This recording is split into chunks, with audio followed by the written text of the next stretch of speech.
Merhaba değerli Hakikat izleyicileri, ben Mert Gündüz. Bugün de sizlerle birlikte Sisinbalcı'da yarıda kalan çekimlerimize devam ediyoruz.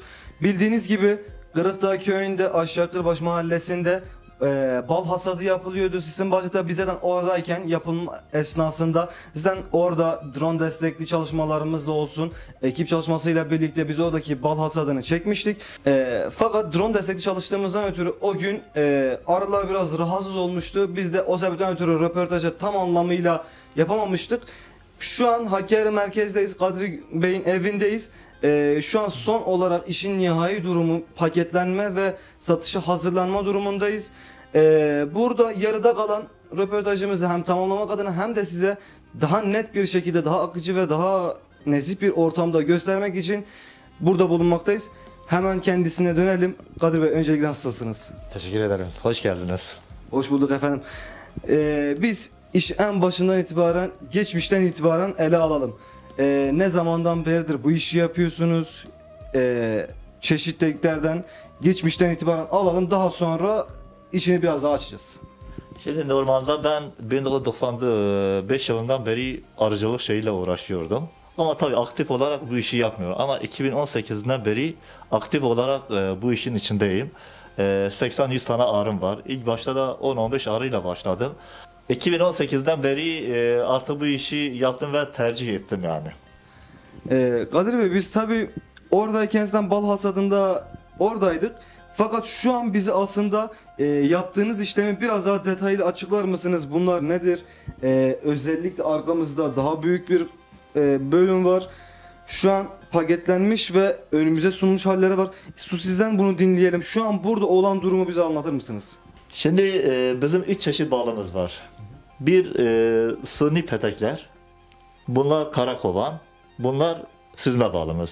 Tabii bu ballarımızı da Kırıkdağ'ın Kırbaş mahallesinde şey ediyoruz. Bunlar genellikle tüysü, geven, çeşit çiçeklerden şey ediyoruz yani. Yani açıkçası o zaman normalde arı o zaman bu balı bölgedeki zaten zengin bir bitki çeşitliliğimiz var. Oradaki bitkilerden elde ediyor o zaman. Aynen öyle, aynen öyle, evet. Peki o zaman şöyle bir durum var. Arkadaşlar biz şu konuya da açıklık getirelim. Zaten Aşağı Kırbaş Mahallesi, Kırıkdağ Köyü zaten bölge çeşitliliği olarak gerçekten zengin bir bölge. Bunun da sebebi şu, Cilo Dağları olsun, Cennet Cehennem Vadisi, Spihane Yaylası, Oladri Vadisi gibi ve ayrıyeten de Çiçek Vadisi, detaylandırmak olmak gerekirse Çiçek Vadisi gibi bölgelerden aslında zengin bir bölge. Zaten biz YouTube kanallarımızda bunların videolarını yayınlıyorduk, siz de oradan izleyebilirsiniz. Zengin bir bölgeden geliyor, böylelikle çeşitliliği fazla oluyor, bal daha temiz, daha hijyenik ve aroması çok daha lezzetli oluyor. Yazın burada kalıyor. Peki kışın, işin önemli tarafı, kışın arıyı nereye taşıyorsunuz? Şimdi kışın biz Çukurca'nın Narlı köyüne, oranın iklimi Akdeniz'i andırdığı için, yani fazla soğuk olmadığı için biz oraya şey ediyoruz. Normalde oraya getirdiğimiz zamanda ocağın 10-15'ine kadar da arılarımız kış şeyine yatmıyor. Genellikle de Mart'ın 15-20'sinden sonra da arı gene dışarı çıkıp çalışmasına devam ediyor. O açıdan havası nemli, yani fazla şey olmuyor yani. Yani bu sefer o bölge tabii biraz daha sıcak olduğu için Akdeniz iklimini andırıyor. Evet. Arı böylelikle daha rahat tekrardan hizmet ediyor. Yani çok kısa bir süre aslında uykuya geçiyor. Tabii orada kısa bir süre şeyine geç. Benim kaldığım yerde eksi onların üstünde çıktığı için orası daha uygun görüyoruz yani arılar için. Yani tabii çünkü arı şimdi hassas bir canlı. Bu sefer soğuktan zarar görüyor. Bu da onun arının performansı. Mert Bey, fazla soğuk olduğu için de bu donan balları kışın arı açamaz. Ama nemli olduğu Narlı köyünde açılması kolay olduğu için arıya daha şey görüyor. Ama soğuk yerlerde kışın fazla arı ölümleri o açıdan fazla olabiliyor. Yani bu sefer normal balda hava eksi derecelere indiği için bu sefer donuyor. Donduğu zaman da arı ölümleri daha artıyor. Hem de bal hayırsız oluyor yani. Şeyleri açamadığı için, yemediği için açlıktan ölme riski var yani.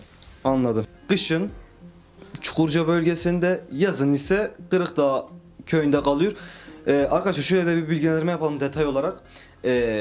Hakkari zaten gerçekten bölgesi ve coğrafi yapısından ötürü zenginlikleriyle özellikle de bitki çeşitliliği ve yapısından ötürü gerçekten arıcılık için muazzam bir yer yaratıyor.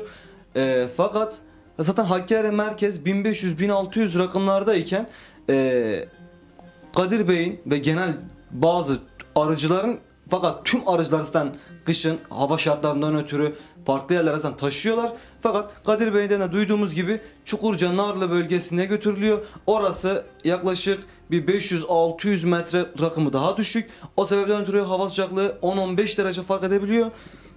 Bu sebeplerden ötürü de arı oradayken daha rahat edebiliyor kış şartlarında. Çünkü Hakkari merkezde kış şartları gerçekten zor geçmekte. Normal şartlar altında kışı orada geçiriyorlar.